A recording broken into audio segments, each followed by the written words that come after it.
இசை பாடி வரும் இளம் காற்றுக்கு உருவமில்லை. காற்றலை இல்லை என்றால் ஒரு பாட்டொலி கேட்பதில்லை.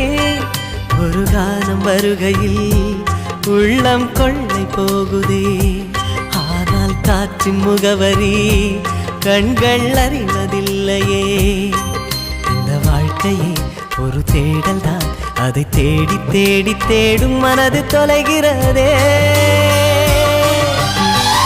இசை பாடி வரும் இளம் காற்றுக்கு உருவமில்லை. காற்றலை இல்லை என்றால் ஒரு பாட்டொலி கேட்பதில்லை.